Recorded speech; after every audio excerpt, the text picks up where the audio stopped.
Happy Vishu guys. എല്ലാം നേരത്തേക്ക് എനിക്കൊരു ഫോട്ടോ എടുക്കാനാ, തമ്മിൽ ഇടാൻ.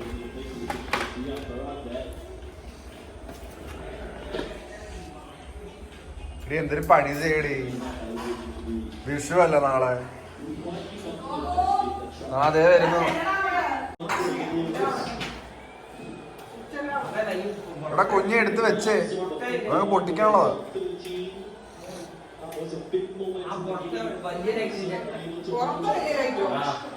കുറവാണല്ലേ, എന്നാലും ഉണ്ടാവശ്യം. ഇവിടെ വാഴ തുടങ്ങാം. പടക്കം പൊട്ടിക്കുന്ന ഏരിയ നോക്കൂ.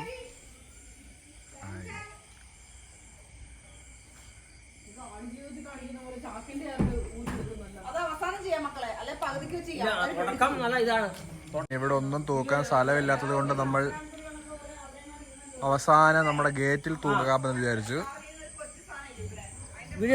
പിന്നെ വീഡിയോ എടുക്കുകയാണ്. അങ്ങ് കത്തിച്ചോ.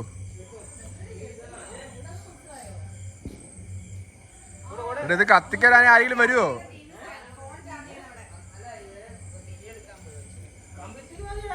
ഓക്കെ, ഇത് കത്തിക്കാൻ ഇനി ആരും ഇല്ല. അത് കത്തിക്കാൻ ആളെ കിട്ടുമ്പോൾ നമുക്ക് വീഡിയോ തുടങ്ങാം. അപ്പോൾ നമുക്കൊരാളെ കിട്ടി. ഓക്കെ, ആരൊക്കെ കത്തിക്കാൻ തുടങ്ങിയിട്ടുണ്ട്.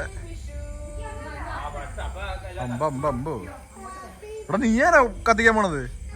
ശരിക്കും മോനെ കത്തിക്കേ. എല്ലാം പിടിക്കുന്നുണ്ട്. അല്ല, ഇത് കത്തിച്ചോ. മാലപ്പടക്കം വെയിറ്റിംഗാ, കുറെ നേരമായി. ഇതിലേക്ക് തണുത്ത്.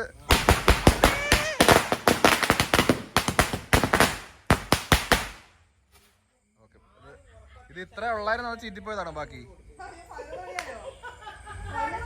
അപ്പൊ ഹാപ്പി വിഷു. ഇതും കൂടി നമ്മൾ ഇത് വെച്ച് നമ്മൾ കലാശിപ്പിക്കുന്നു. നോക്കാം. എടുത്തോ അരയിലൊക്കെ എടുത്തോ. ഇത് മോളിൽ പോയി വിരിയുന്നൊരു സാധനമാന്നൊക്കെ പറയുന്നു. നമുക്ക് കാണാം ഗൈസ്. ഇത് ക്യാമറ മോളിൽ പിടിക്കട്ടെ. കത്തിയോ? ഇപ്പൊ കത്തും. കത്തി. ലോഞ്ചായില്ല.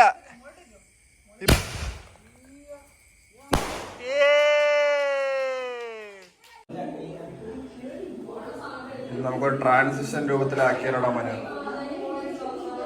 നമുക്ക് ട്രാൻസിഷൻ രൂപത്തിൽ കട്ട്. Happy Vishu guys.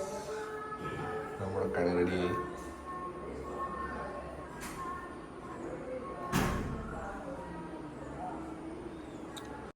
പോകുന്നു. വിഷുവിന് വേണ്ടി പ്രമാണിച്ച് നമ്മൾ ശരിയായില്ലേ? വർക്കായി.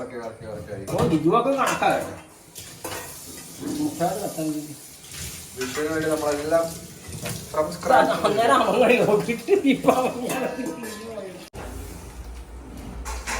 പണി തുടങ്ങി. അമ്മയ്ക്ക് പണി തുടങ്ങി. ഇവിടെ ഭയങ്കര ആർത്തുത്സഹിച്ച എല്ലാവരും പണിയെടുക്കുന്നു.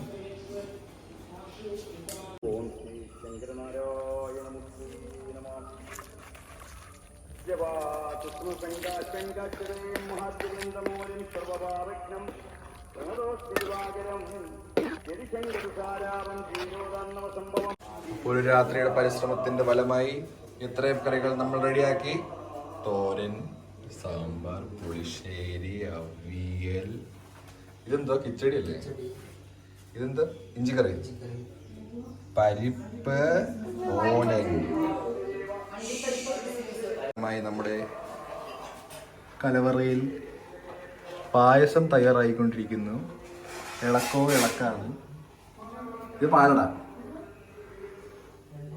നമ്മുടെ വീടിൻ്റെ അടുത്ത് തന്നെ നമ്മുടെ ഇഷ്ടം പോലെ വാഴത്തോട്ടമുള്ളത് കൊണ്ട് നമുക്ക് വാഴയില ഹണ്ടിങ്ങിലേക്ക് ഇറങ്ങിയിരിക്കുന്നു.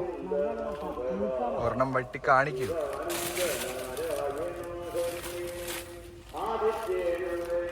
എത്തുന്നില്ലെങ്കിൽ ഞാൻ പിടിച്ചെടുത്ത് തരാം. എടുത്താ അതാ ഇനി വേറെ. അപ്പോൾ വിളക്കത്ത് വെച്ച് നമ്മൾ സദ്യ കഴിക്കാൻ പോകുന്നു. അപ്പോൾ ബൈ.